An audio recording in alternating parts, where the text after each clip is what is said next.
ગુજરાત એટીએસે દિલ્હીથી 5 kilo drugs ઝડપી પાડ્યું છે। પોરબંદરના દરિયામાં ઝડપાયેલા ડ્રગ્સના આરોપીની પૂછપરછમાં માહિતી મળી છે કે 24 કરોડની કિંમતનો ડ્રગ્સનો જથ્થો અફઘાનિસ્તાનથી દિલ્હી આવવાનો છે, જેના આધારે ગુજરાત એટીએસે કાર્યવાહી કરી ડ્રગ્સનો જથ્થો ઝડપી પાડ્યો છે।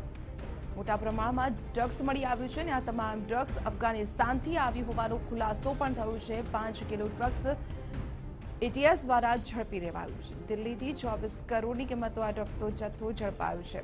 જોડાઈએ સંવાદદાતા યુનુસ ગાઝી સાથે। યુનુસ, 24 કરોડની કિંમતનું ડ્રગ્સ ઝડપાયું છે અને હજુ પણ વધુ ડ્રગ્સ ગુજરાતમાં સપ્લાય થવાનો ખુલાસો પણ થયો છે। શું વધુ ખુલાસા? દીપાલી, તાજેતરમાં ગુજરાત એટીએસ, કોસ્ટગાર્ડ અને મરીન ટાસ્ક ફોર્સને એક સંયુક્ત ઓપરેશનમાં 500 કરોડનું ડ્રગ્સ પકડી પાડ્યું હતું। 9 ઈરાનીઓ બાદ 2 અન્ય નાગરિકોને તાજેતરમાં ઝડપી પાડ્યા હતા, જેમાં એક અફઘાન નાગરિક અને એક કેરેલિયન નાગરિકનો સમાવેશ થાય છે।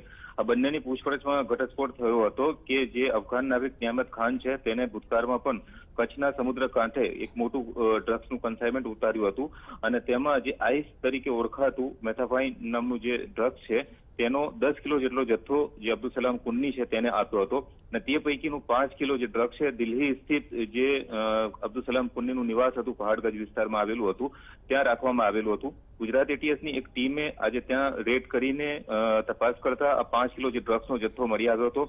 અંદાજે 24 કરોડ રૂપિયાની કિંમતનું આ ડ્રગ્સ ગુજરાત એટીએસ દ્વારા કબજે લેવામાં આવ્યું છે અને કાયદેસરની કાર્યવાહી કરવામાં આવી છે અને વધુ જે 5 કિલો ડ્રગ્સનો જે જથ્થો છે ક્યાં પહોંચાડવામાં આવી રહ્યો છે તે અંગે પૂછપરછ કરવામાં આવી રહી છે। જી યુનુસ, આભાર માહિતી આપવા બદલ। તો આપણે જણાવી દઈએ અત્યારે હાલ જે આરોપીઓ ઝડપાયા છે તેમની પૂછપરછમાં સમગ્ર ડ્રગ્સ નેટવર્કનો ખુલાસો કરવાનો પ્રયત્ન એટીએસ કરી રહી છે।